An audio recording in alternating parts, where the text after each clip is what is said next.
Today's conversation, Ireena, specifically focuses on women in agriculture. Traditional notion of agriculture has always been around this topless, mustached man. There is a certain invisibility of women in the agriculture itself. And so I'm not sure the issue is about disadvantage, because I don't want the woman here to be a victim. This woman is a producer. It has nothing to do with whether the woman is involved or the man is involved. I think it has to do with what drives productivity improvement in each value chain. I think the real issue there is, does she have agency? Because most Indian women, it's fascinating, most Indian women by the time they're 30 will tell you, my life is over. It's an intergenerational dividend. It's not just that the woman gets better, it's just that the children of these women get better, their daughters get better. When men accept that their women building large businesses which touches the system is not going to besmirch their honor. So if you had more women running banks, if you had more women, so there's a little bit of that needs to happen. Unless we increase the value for agriculture as a whole, increasing value for women in agriculture is going to be difficult. This is a social movement, and social movement are not going to be won by individual women. Hi, you're listening to Decoding Impact with me, Rathish Balakrishnan, where we engage with exceptional experts on systemic challenges that impede seemingly simple solutions that can solve population scale challenges. Farmers have always been celebrated in India. If you go back to the visual of Jai Jawan, Jai Kisan in the 1960s, you will see this bare-chested, mustached agricultural farmer with an axle in his shoulder feeding the millions of people in India. What is missing in that imagery is the woman who constitutes 50% of the agricultural workforce and actually gets paid 60% less than all the men. Now, this absence in the imagery is important because what is invisible in the imagery becomes the popular imagination and often becomes the mental model that informs market behavior and policy making. Today's conversation on Decoding Impact is about how do we make women an equitable partner in agriculture across all value chains.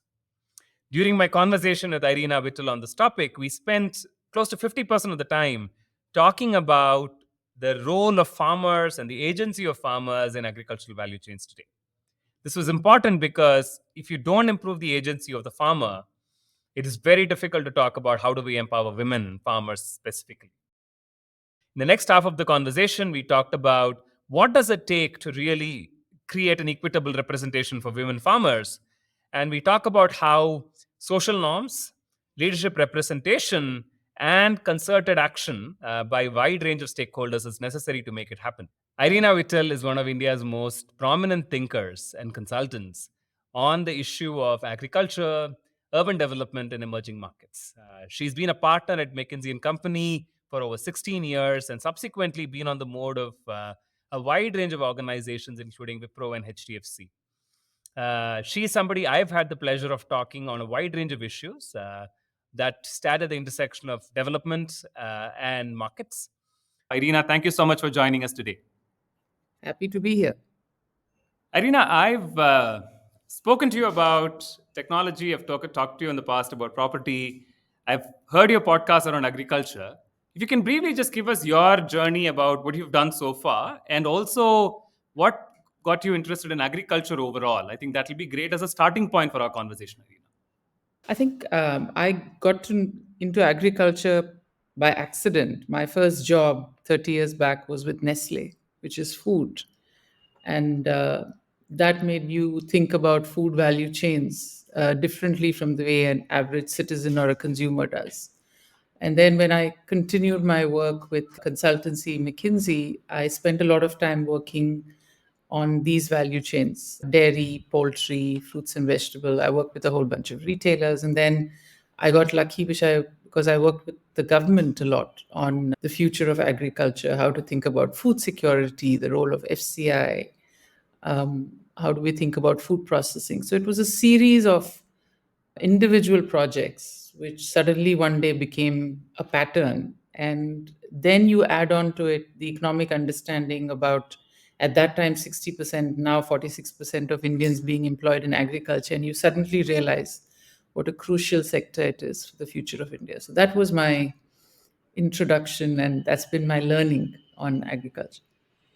Yeah. And a lot has been happening around agriculture recently. The farm laws were a big moment. There was a lot of discussion on that.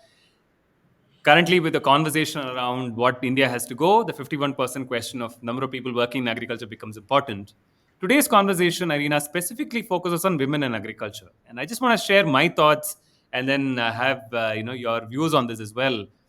I think the traditional notion of agriculture has always been around this topless, mustached man who is actually working in the fields and creating value. I actually went back and looked at all the posters of Jai Jawan, Jai Kisan, and none of them had a woman, right? The Jawan was a man, the Kisan was also a man. But the numbers are staggering. I mean, 80% of women in India work in agriculture in some sense today. And a large part of value chains, in some sense, 60% of all sugarcane value chains, in some sense, have women employed. And there is a certain invisibility of women in the agriculture itself. I wanted to get your thoughts on why that is the case today. Is it just the question of how norms have been discussed overall around women, or are there specific aspects in agriculture that makes this invisible nature of women more prevalent? I think it says a lot about two, three things. One is just the norms we have on social power. Second is a lot of the women are actually unpaid wage workers in their own plot of land. Rich farmers' wives don't work, but the small farmers do. And when you have a large part of India's land, almost 86% of land holding being very, very small, you find that a lot of these women are workers who are unpaid. The land title is not in their name. Historically has never been, nobody ever thinks about it. It would create social unrest if anybody were to push it. So you're talking about the workers and not necessarily the owners.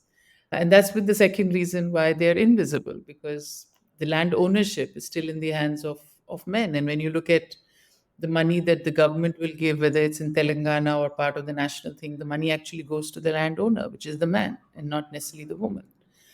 And it's interesting that it's also to do with disguised unemployment. So, in the last couple of years, the reason this has become visible, at least in villages, it might not be visible in urban India, is because when men migrated out of Bihar, when young people migrated out of Punjab, a lot of the women became decision makers even in their small plots of land. And one of the most interesting things you see now post COVID is a lot of these women are getting crowded again because men are coming back, and decision making rights that they had, which they've got used to, are being pulled back again. So I think it is norms. I mean, when you look at the Russian posters about the woman holding the hoe, it was because so many men died in the World War. When you talk about the American poster with the woman in Boeing, it was because all the men were fighting. In India, we never had such a thoughtful exercise on who does what. There's been no trigger for it. And as disguised unemployment is taking men back into agriculture, this journey will continue. It will change only if women were to become decision makers and landowners. But that's not happening in my lifetime. Wow. On that optimistic note, you know, I want to move on to look at what does this power equation actually manifest as. I mean, I was recently listening to this podcast saying, "How many poor people do you know?" And even when I talk to people who are entering philanthropy right now, their understanding of poverty is very urban. Okay, they think of beggars, they think of people who are working in environments. When we talk about this power shift, one is, and you highlighted this decision making power. The second is who gets the money. But what other ways are actually women disadvantaged when they work in agriculture? I think the real issue is the value does not accrue to them, Right. right? That's the real issue. Some of it is a social woman issue, some of it is an agriculture issue.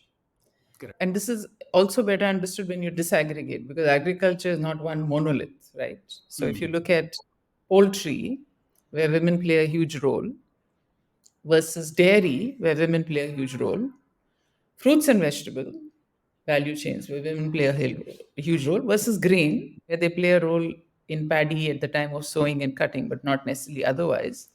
You can see the dynamic shift on two things. One is on the value that accrues to them or their families, how much comes into them. And the second one is how much of skilling of the women happens so that their voice improves.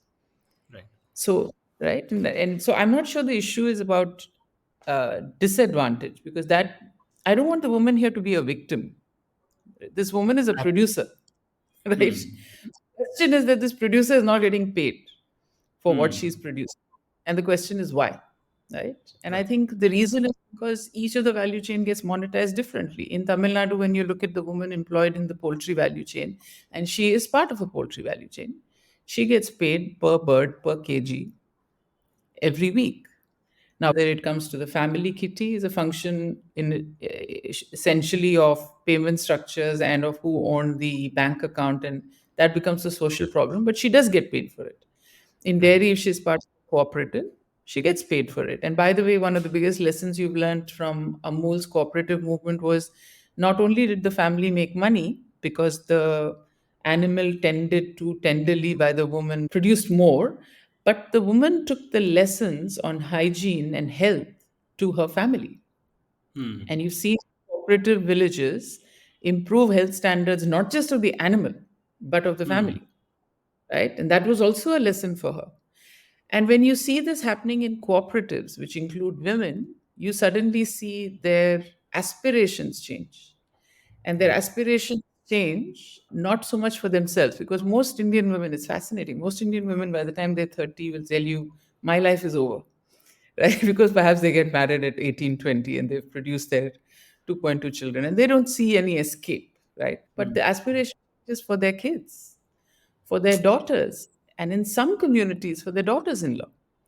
So Right. you see that wherever the cooperative comes in and wherever she gets a voice, wherever she gets confidence, you see aspirations changing, right? And that doesn't happen so much in fruits and vegetable because the market connect is still through the man, because the market is dirty. And it definitely does not happen in grain, which is owned by the MSP regime, and therefore the interaction with commerce is handled by somebody else.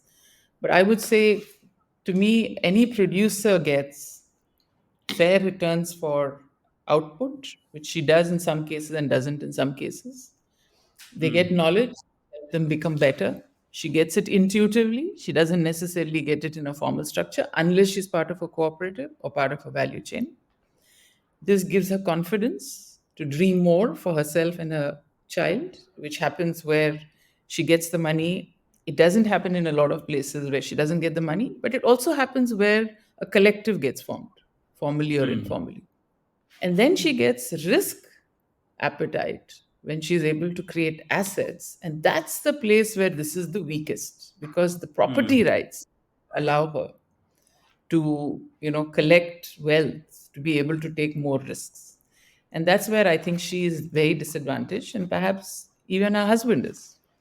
Women farmers are not just farmers, they have distinct advantages in certain cases. But are there other cases where it actually is more effective for businesses and for agriculture itself to have more women farmers? Are there parts of their work where they're actually have a distinct advantage over men in what they do? Well, I'm assuming all women are smarter than all men. So that's an Yes, advantage. That's a given, always. right? No, Yes. no, I'm just kidding. I don't know. I don't know. I don't think agriculture requires a gender-based skill inventory. I don't think so, right? I think men can be as good in managing chicks as women are. By the way, men do it because in North India, or in parts of North India, women are not involved in poultry, but men are. So I'm not so sure. I wish I could tell you that women take better care of chicken and buffaloes because they are motherly, but that's really not true, right? I just think they do it because they hang around in the house, and it's actually the death of the chicken or the death of the buffalo or the low yield of the buffalo happens because the house is dirty, or the intermarriage of the two is very, very high. I think the one place where potentially, see, this whole myth of this producer suddenly getting attached to a big company Hmm. uh, is a bit of a foolish myth, because you will never ask a micro SME to supply to Maruti, Hmm. right? But you expect a micro SME here to supply to a Nestle or to a Unilever. It doesn't happen. If it happens, it happens as part of value chain improvement, and it happens in parts. If it happens as part of CSR. So I think the one thing that you do see in places where they are subsistence farmers, which has nothing to do with the market, or where they're so small that they can't go to market as they are, is you do see the self-help group kind of effort bring collective information, knowledge, and power. So to me, as an intermediate step, given the industry structure that we have now, maybe, and men can also form collectives. So I'm not sure it's a woman thing only, but I have seen a lot of women collectives do fantastic work in agriculture as part of the SG waves. The SERP work in Andhra Pradesh, the Jivika work in Bihar, the work in Tamil Nadu, the work in Kerala. These are all great examples of where we've seen women collectives come together to uh, build businesses in poultry or in dairy in some cases, definitely in fruits and vegetables, in a whole bunch of places. But again, there's nothing which stops men from creating collectives, as they have in Maharashtra. Right. Maharashtra has some men collectives. Right. So sorry to break your heart, but I don't think there's anything unique that women can do in agriculture. It was always worth asking, Ireena. So, even though as an answer. Before we solve for women in agriculture, we have to solve for agriculture itself overall. And if broadly there are three places, which is really the livestock, commercial crops, and grains, the agency of the farmer and their ability to sort of negotiate is different in each of these cases, and the least being in grains. And when the agency sort of, and that under that ambit, there are then gender norms that play into what then can a woman do. And so laying out the broader context of agriculture, and then within that context, the role of women and the norms that we discussed earlier becomes important. The second is, why is this unlocking value important? Because as you rightly said, it's an intergenerational dividend. It's not just that the woman gets better, it's just that the children of these women get better, their daughters get better. And this has come up in every conversations we've had, saying, who's your greatest cheerleader in a village? My mother, She says, kuch to bano zindagi mein, right? That's really the line I've heard again and again. So the intergenerational benefit of why we should invest in this is also important to sort of come back to. I want to spend a little bit more time on this again. Stock of agriculture is one thing, and all value chains as being the same, and they're very, very different. And if I take three examples, right? One is an example of livestock, where you said the woman in some sense owns the livestock. She's engaging with the market, and hence there is greater access. Second, there is, let's say, commercial crops like sugarcane, coffee, tea, etc., which is slightly more organized structures. There is industry procurement that is happening, and the number of middlemen is limited. And the third is the MSP model, which is rice and so on, which in some sense is a combination of own consumption plus market and all of that. And if you look at it, all of these value chains in three dimensions. One dimension is the ownership and the engagement at the market itself. As you rightly said, in livestock, it's much higher. Fruits and vegetables, the market is a little dirty. MSP, it's probably everybody's disadvantage in some form. The second thing I wanted to talk about is also the nature of work, where in livestock, as you highlighted, it's the tending of the bird itself, and it has actually immediate returns. And the third is the capital flow itself, which is amount of money that the women can actually have access to. Do you see different behaviors in these three different types of chains across all of these aspects, which is who engages with the market, what nature of work they do, how does the capital flow? Yes, and it has nothing to do with whether the woman is involved or the man is involved. I think it has to do with what drives productivity improvement in each value chain. If you Got it. look at livestock, right? If you look at Hmm. livestock, 60% of the cost of the business is in feed, and 15-20% is in the, say, the chick, right? Right. And most of the yield improvement is in improving the quality of feed and the quality of chick, which is science. And therefore, an integrator or a big player makes a lot of difference, because no individual owner of a bird or of an animal or a fish can improve quality of feed or can improve the DNA or the breed of the animal. And therefore, the role of the small producer, which is what we are talking of, ends up being of pure production. So the aggregator or the cooperative will do artificial insemination. In the case of poultry, they will do research on breeds and on mortality. They will give you the right breed of animal. They will give you the injection on the right day. In poultry, they will give you an injection on day 6, on day 12, on day 14. Right? They will give you feed. They'll fine tune the feed depending on price of soya, blah blah blah. Your job as a producer is to grow the bird, and that's literally tending. tending to a little baby, because the bird out in 28 days or 30 days and it has to put on 2.5 kgs versus 2.2 kgs, because that's what makes all the difference of profitability.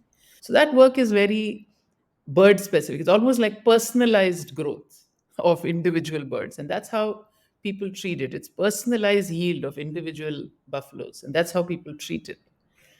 In fruits and vegetable, which is short cycle, a lot of value is in yield, but a lot of value also is in price.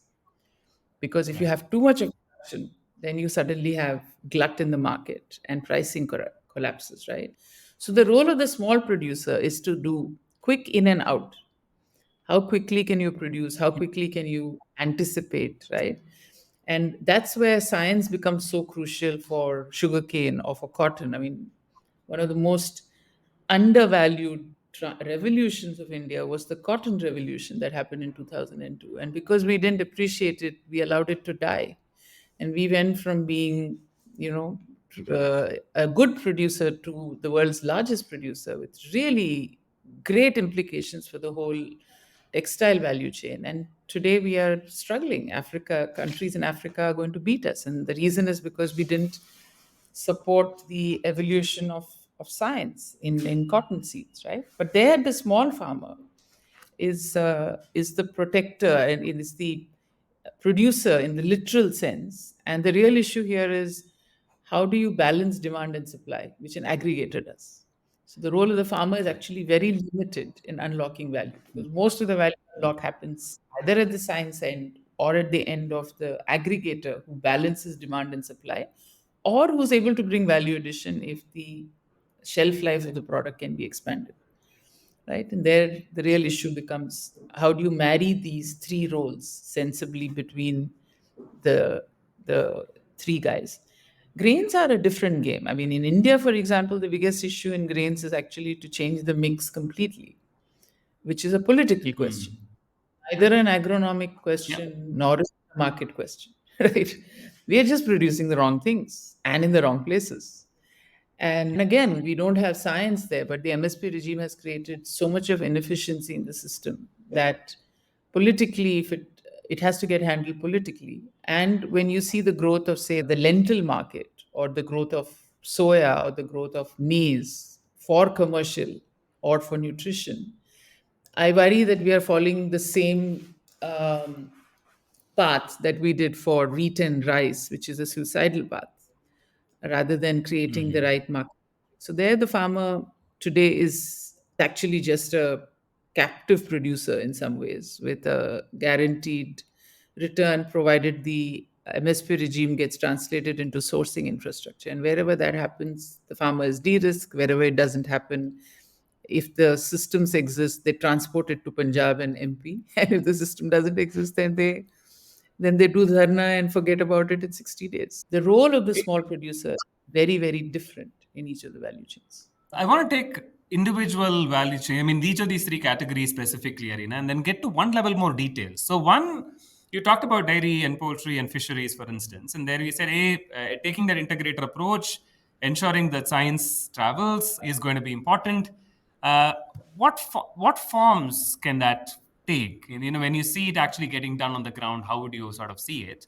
You talked about how there are examples, maybe even taking one example where it is done so that it is clearer, I think will be very helpful. In poultry, for example, I think India has brought a great innovation to the world, which to some extent Thailand had too with Sharon pork bun, CP.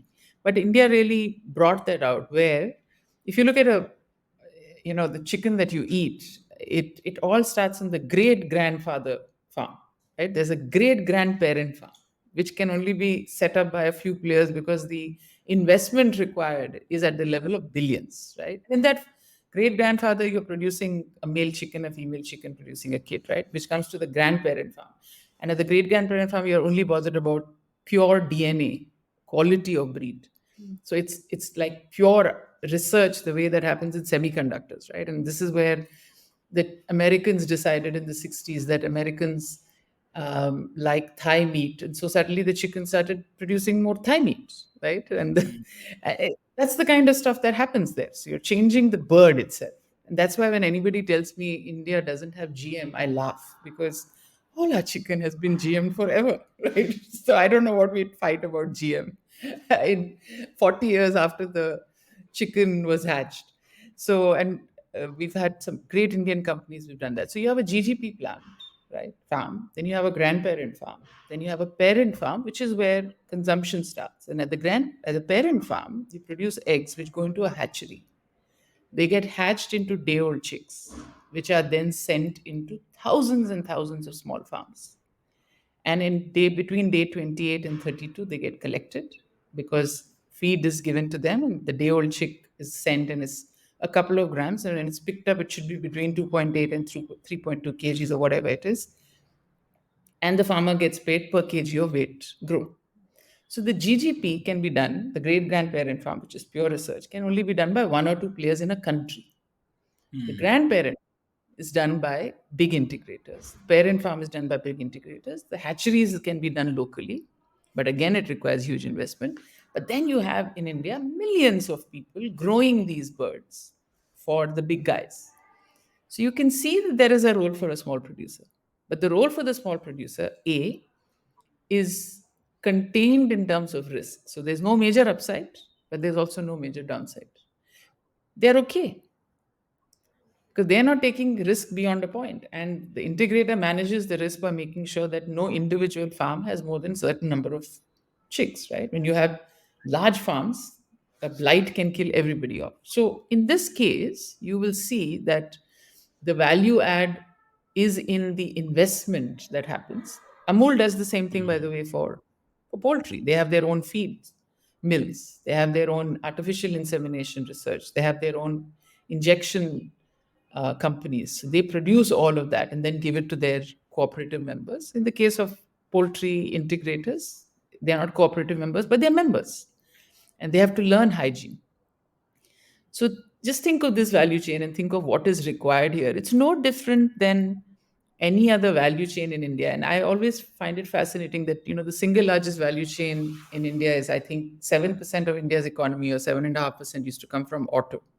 And then you look at agriculture and it's 16%, right? So you look at it and say, hey, the agriculture value chains, and there are many of them, are quite large. Yeah, they're quite large, right? Now, so that's one cut. And if you understand this value chain, you can see what role the small player will play. And the moment he's alone, he has very high risks. The moment he's part of this integrated chain, he gets paid per kg bird grown. That's a predictable annuity business that he can get. And now in fruits and vegetables, it's very different. So if you're growing potatoes, somebody has got the seedling, somebody grows the seedling. So they are seed producers, right? They're seed growers. That's a very profitable business because immaterial of what happens down the line, you're getting paid, and that's high quality. You have good breeders, etc. there. And then you'll give it to a whole bunch of farmers and they will grow the potatoes and somebody will come and harvest them. And this is where the value chain in India then becomes weak, because usually what will happen in India is all the potatoes will go into the market, right? And because potato is a seasonal crop, some of it will get stored in these large storage areas in West Bengal, in UP, and they will come out through the year, or you will have a potato crisis. But if the value chain was more developed and it had to unlock more value for our farmers, you would have had different kinds of potatoes being grown, right? Some of which would have gone into processed potatoes, some of it would have gone into chips, like you do. You see this in Gujarat, where a special type of potato is grown for a player called McCain, right? And there, those farmers do earn a little bit more. So here, the value add is in storage capability, in processing capability, then in branding and in selling, right? And the farmer and the farmer producer group, if it exists, should have the power to negotiate between the buyer, the processor, and the individual farmer, including the ability to have working capital to sell. Hey, I don't want to sell.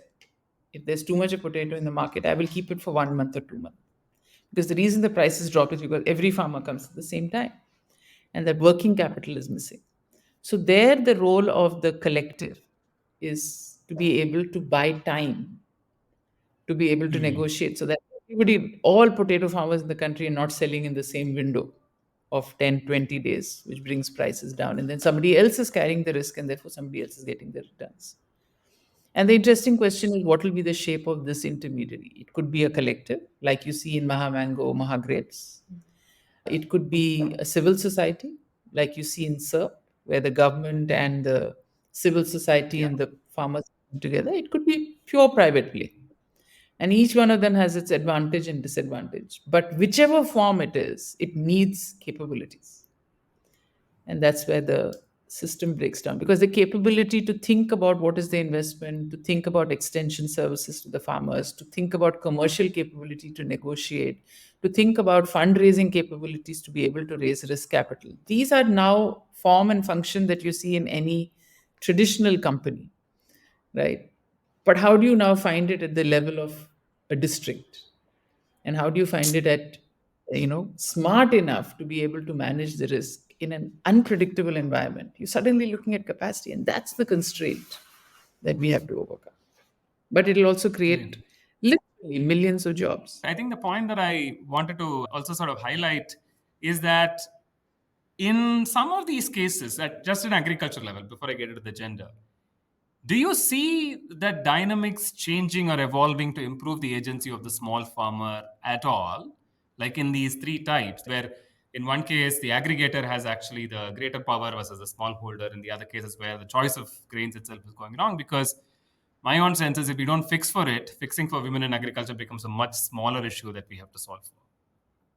No, I totally agree. I think fixing for women in agriculture is like a double challenge, right? So it's the Yeah. challenge of agriculture plus the social challenge of being a woman in society, plus the advantage of being a woman in agriculture. But coming back, there's a problem with our industry structure. I think there are two problems with the industry structure. If you look at this from a place of abundance, not from a Hmm. place of farmers, right? But could you have, how many people could have viable employment or viable businesses in agriculture? I think the truth of the matter is we have too many Indians in agriculture.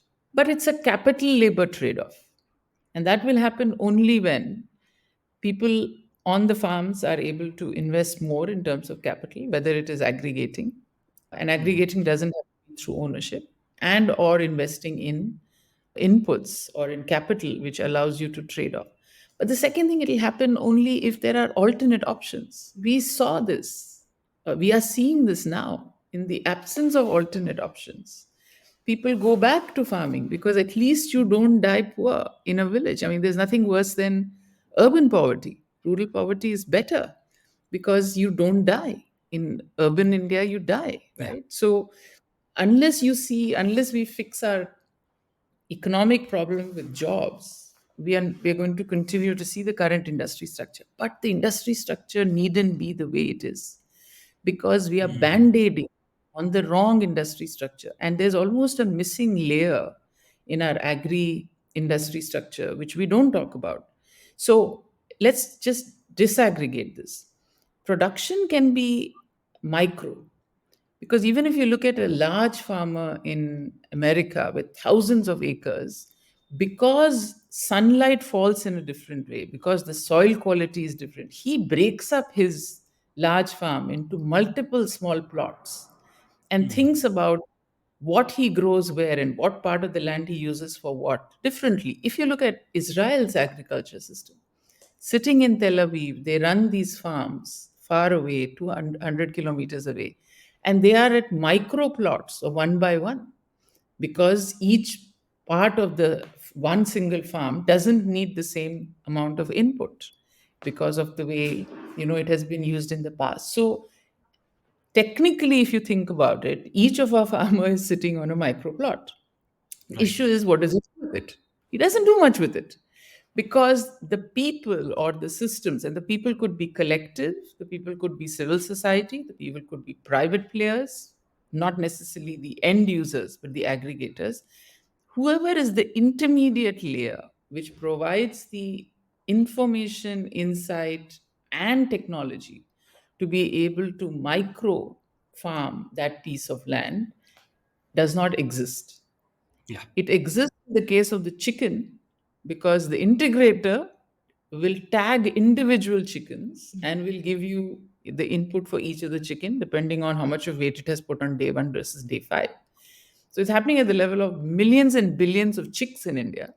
but it's not happening at the level of farms, right? And so there are two problems, therefore, with agriculture. There are meta problems of we are not doing investment in the right seed quality and the right soil improvement and water. And those are the meta problems that everybody talks about. And that's because we are focused on treating this farmer as a poor person rather than as a potential producer. And therefore, we focus all our money on subsidies and not on capacity and capability and agri extension. That's a meta problem. But at a micro level, the issue is because of the perceived risk of Indian agriculture being very high, a lot of these intermediate layers where the actual improvement in productivity happens, that layer is empty. We have producers, we have traders, we have users. We don't have the aggregators who bring value in. Especially given the risk of climate change, I believe that intermediate layer becomes even more important because we are Yeah, sort of letting the farmer have all the risks today yeah. without the ability to deal with it through science. If we agree that there are distinct disadvantages for various reasons for women in agriculture, even within the constraints that agriculture largely faces, and if we have to solve for it and make sure that there is at least an equitable distribution of value among men and women, which doesn't exist today, is there a role for businesses to be able to ensure or catalyze a more equitable distribution of value to farmers, irrespective of gender? For sure.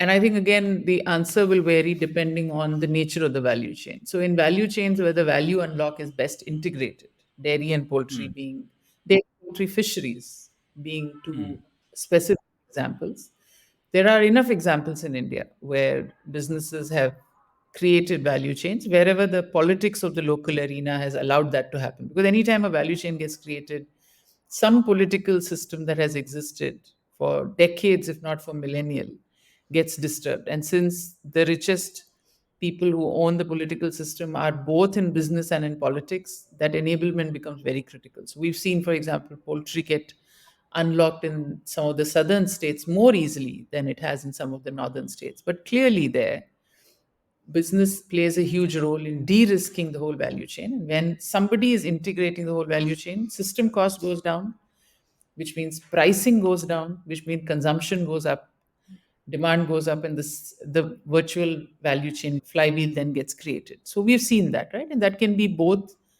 private players like we've seen in poultry and collectives like we've seen in dairy. We also see this in parts of fruits and vegetable. And fruits and vegetable are very different because fruit has a gestation period, right? And somebody has to underwrite. Fruits is 6 7 crops a year, and therefore it's very different. And here the issue is the investment needed in perishability. In the case of poultry dairy, it's the investment needed in science and in breed and in feed, right? And in integrating collection so that there is no revenue loss. In the case of fruits and vegetables, it's actually in perishability and in science. Science, much less work happens. I mean, just to give you a context, I think China produces more hybrid varieties of seeds in a year than India has since independence. So we do much less in fruits and vegetables, though we have some heroic Indian companies who try and do a good job of it. And by the way, ICAR does a very good job of it. Just doesn't get commercialized. Some of the work that the government side does is fantastic, but unfortunately, that system is broken. But what you really need here is the ability to value add. And the value add Right. comes in two ways, right? One is to change the seeds themselves. If you look at potato seeds, and India is one of the world's largest potato producer, I think 9 lakh tons or something. The reason we can't process them is because we produce the wrong kind of potato. We produce the tabletop potato, right? And while 30 40% of it should become the processing type. So we have to change what we produce. But after we produce, we need to create downstream an opportunity to be able to store it or value add it and so on. That requires investment. So there you need two kinds of players. You need the players who will use the product, but you also need intermediaries who will come and add do value addition between the farm gate and the final user. That piece is missing, and it's only now that we are seeing those guys emerge. But they will play a huge role uh, in aggregating and improving the value add. And then comes the big guys in the big grains. So clearly, private sector can play a role. The only caution I would have is that these will take many forms. The FPO form is good, and it could be a privatized FPO. I think the real issue here is two things. One is, how do you balance power between the small producer and whoever is the intermediary or the buyer? Right. And the second one is, how do you build capabilities? The bigger issues for example with FPOs is one of building capabilities. You try and transplant a guy from South Bombay into Nasik to run an FPO, it's not going to work. You have to build the capacity in Nasik, which, by the way, is an employment opportunity, right? So the real issue in these value chains improving, not at the meta level of science and technology, but at the production level of value chains, is actually capability building and institutional resilience, which will sustain this over time.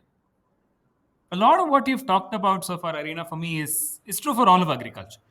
But I don't think we're still addressing the question of what does it mean for women? Because we can do all of this, and if the systemic inequalities are only going to get worse if we don't solve for that problem, how do you approach that question specifically? I think we should make it about, how do these women earn more, right? Because I don't think the equity question will get solved through agriculture. I think that will get solved through other means of social change. But I think if we can get more money into their hands and more money into their personal hands, you will perhaps also start working on the equity question. And maybe the solution there is to recognize the context in which most of these small farmer women work. Because again, going back to the earlier point, the rich farmer's wife is not working, right? It's only the medium or the small farmer's wife who's working.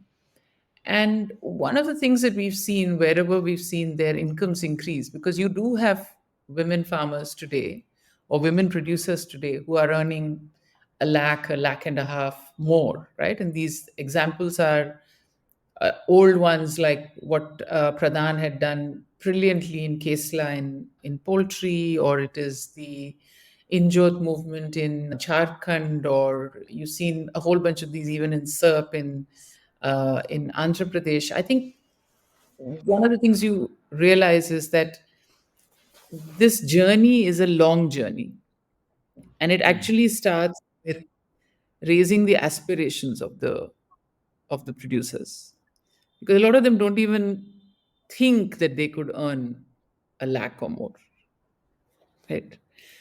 Then you suddenly don't go and say, okay, how are you going to earn a lakh? Because that's a scary number and it requires investments, which they don't have. So then you first do savings, you do collective savings. It's actually along the SHG route, right? But if it can be commercialized, it would be great. So they get permission from each other, they become a collective, they do collective savings, and then you take cost out, because they then now start buying seed together, or they're buying fertilizer they don't buy, they get from the government, but a whole bunch of other things. You're reducing their cost and improving the money in their hands, and then they will slowly start taking some credit, get into adjacency. I remember in Jat, for example, it was fascinating to see that they started growing marigold. Who would have thought, right? And suddenly marigold was beautiful, because flowers is actually a great business, because they were collective, they saved a little bit of money and they started growing marigold. And then they grew marigold for a couple of years and said, oh, this works. So they took a little bit of credit from the government and from NABARD, and they suddenly started uh, doing breadsticks as a business, right? So this is an evolution, which is step by step. And it actually starts at every step by raising the aspiration, doing proof of concept, usually collective, because individuals cannot fight a system, and then building a portfolio of businesses. I mean, think of any small businessman. He has a portfolio of businesses. These women farmers also end up having a portfolio. So they'll have a little bit of dairy. In some places, they'll have chicken, not everywhere. They will have a little bit of grain that they're growing for themselves. They will have fruits and vegetables, some elements of it in the case, right? And then you suddenly see them, getting 4 5 things going for them. So in an ideal construct, till such time that these remain small producers and they don't have balance sheets, they're working largely with P&L. What you do is you create a collective balance sheet for a group at a village level, or at a gram sabha level, or whatever else it is, and then slowly build confidence to be able to do 4 or 5 things rather than 1 or 2 things. And that's how you get more money into their hands. And then, some cases, depending on how much of power they accumulate at the panchayat level, they will start having more voice. And in some cases, it might happen, as you were saying earlier, across generations.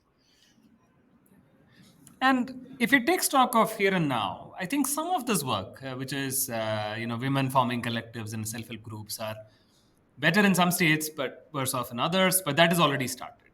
Savings, some access to credit is already starting to happen. Are there things that you believe are not at all happening that actually should happen a lot more of if you take here and now in India? Number one. And second question I want to do, again, coming back to the role of industry. Some part of this is social structuring, formations, etc., which industry can enable, but it really is the role of civil society and the governments to invest in. Where can industry play a role to actually move the needle on women getting more incomes? See, on the first one, I think it's important to understand why this is crucial, right? I think it's crucial because there is a trade off that is happening in each of these societies between the traditional norm of family honor, which means keeping the woman away from the market because markets are dirty, versus the aspirational value of the income unlock from this family member who happens to be a woman. This is the battle, and it happens in every society. It happened in China 40, 50 years ago. It happened in Thailand, in Vietnam. It happened in America 120 years ago. But that is the step that is needed for the woman to literally come out of the house into the market, right? It's the traditional norms. And in India, these norms of family honor, where you say that a rich man's wife doesn't work, right? I mean, there was a reason why the Korean women of rich men used to be veiled because the sun doesn't touch them. And their fairness showed how rich the husband was. And there was a reason why Japanese women's feet used to be bound because your woman doesn't step out of the house, right? So this is a historical and it's millennial culture, which in India continues to exist primarily because of how men find jobs. Men find jobs in urban milieux through communities. And so, even if the Bihari worker is working in West Bengal, what his community says about his family back at home impacts his status in that community and therefore his ability to get a job. So, because the urban job market is still corridor led, there Right. is continued prevalence of this. And that's why to break it, you need collective action. An individual woman cannot break this norm. But if all the women in the village are doing it, then suddenly the norm of the village changes. Exactly the same thing that you saw happening during the Industrial Revolution in UK, where the girls went en masse to work in the mill. And this is exactly what you saw in China 30 years ago when the factories came up and all the women left the village, all the young women left. It was okay. But if only one woman had left, everybody else would have said, see, this family, right? So some of this is an interplay. The economic structure is also the commercial structure is also needed to break the social norm because what you're really seeking here is permission, whether you like it or not, permission for the woman to become an active commercial player for the family and for her to therefore have 4 or 5 businesses. So I think this collectivization is crucial, not just to get power with the market, but also to break the norm, traditional social norms, which keep her inside the home and prevents her from being an active player. Because this is the nature of the game, it cannot be done by, coming back to your question number two, it cannot be done purely commercially. It has to be Absolutely. blessed by a social intermediary. Whether that social intermediary is the mother in law, whether it's the panchayat, whether it is some other construct, it has to come in without disturbing social norms. Otherwise, this will be a global value chain which has to be destroyed, right? So what can private sector do? What private sector can do at best is, in some cases where they are direct integrators, sugarcane, cotton, coffee, tobacco, poultry, yeah, these are integrated value chains. You actually could create a mechanism by, like the government has done, which says fixed deposits for old people have 0.5% more. It could create commercial incentives. And I think you could do it not just for reputation, but because of scope 3. As scope 3 becomes more important, traceability will become more important. And this unknown entities from which you source will all start getting named and will start becoming numerically codified, right? So I think scope 3 is your best chance. So I think some of this will happen under scope 3 and under the system can the primary final buyer can signal to the value chain player that they would like this to happen, but be very clear that their primary mechanism is sourcing security and price. So it Right. will happen. It's not going to mainstream this whole thing. This thing will mainstream only when enough players in the intermediate level start making money or start getting valued. That is when this will scale up. But it will happen. It will happen in one of two ways, Ratish. Either the industry structure will change because of alternate value of that land or alternate jobs for people, and you will see consolidation, which is, 1-0, given where the economy will go, or it will happen very, very slowly, state after state after state, value chain after value chain, as people realize that the risk is coming down. So either the upside will be huge because industry structure will change, or risk will go down. Scope 3 risk or sourcing risk will go down because of closer links through these new structures that will get created in between. But without the new structures, you can't make the existing system squeeze out, because there is no value for anybody in the existing system to think of this. You will need a new layer to appear.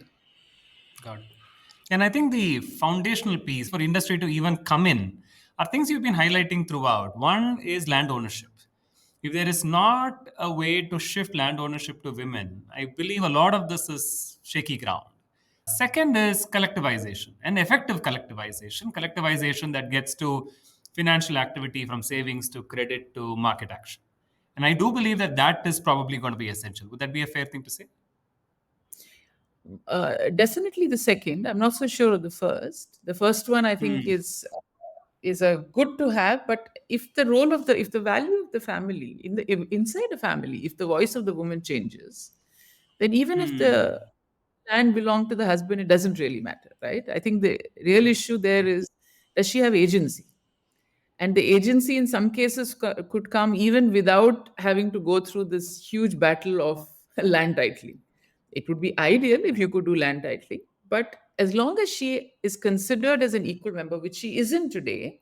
Today she is Yeah. considered as unpaid wage, not a co-owner, except when the husband moves to the city, in which case, you can see by this, more women are perhaps unhappy that COVID happened for other reasons than the obvious ones.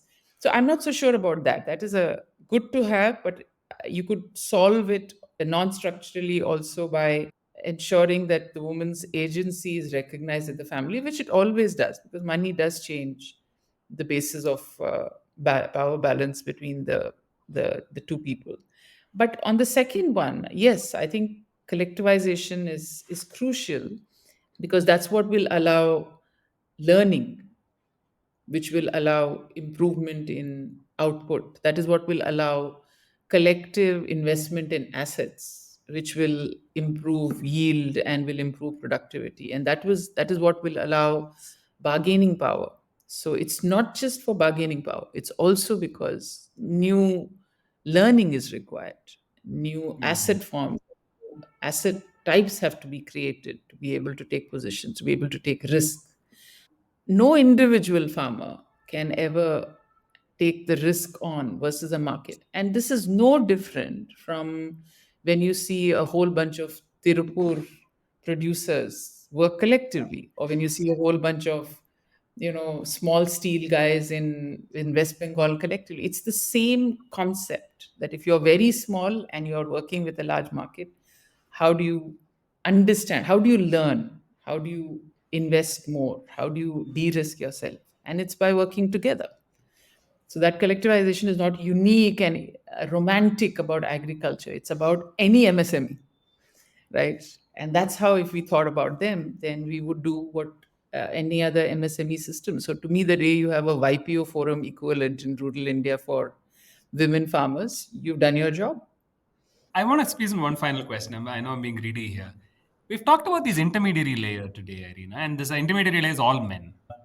Is there a need to shift the gender equation at the intermediary layer? And will that actually create value for an increased income for women? I don't know whether it will create value, but it will definitely bring more understanding and alignment, especially in parts of India where men cannot talk to these women producers because of Right. social norms. Right?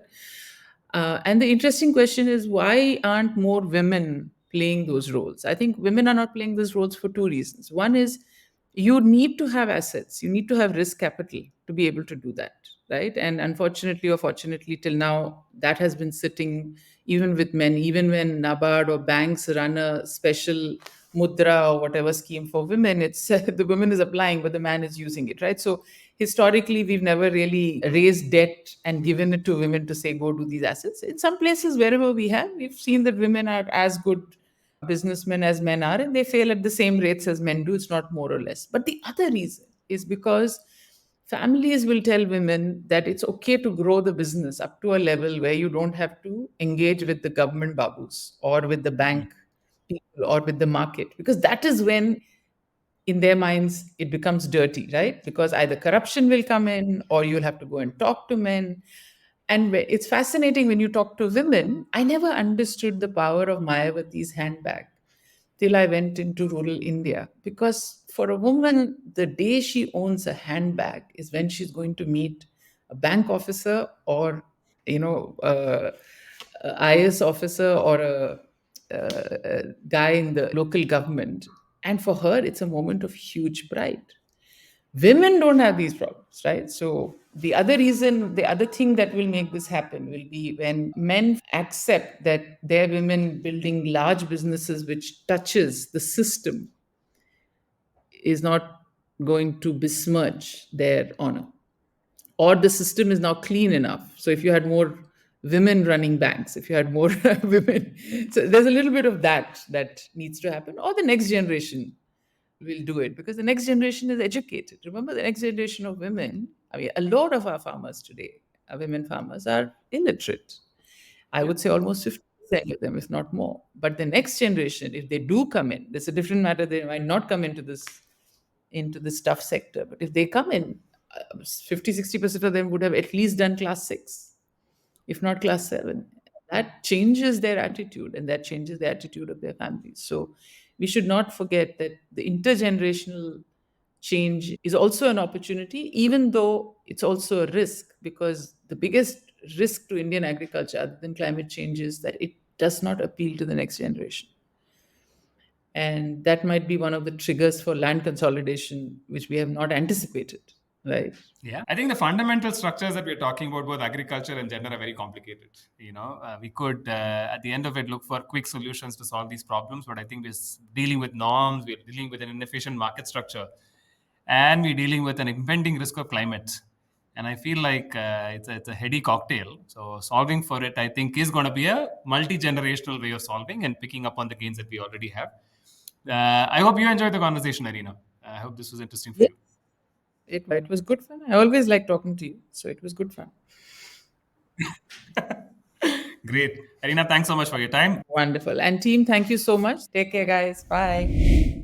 Thank you for listening to Decoding Impact, a Sattva Knowledge Institute production. I'm your host, Rathish Balakrishnan, the founder and managing director of Sattva Consulting.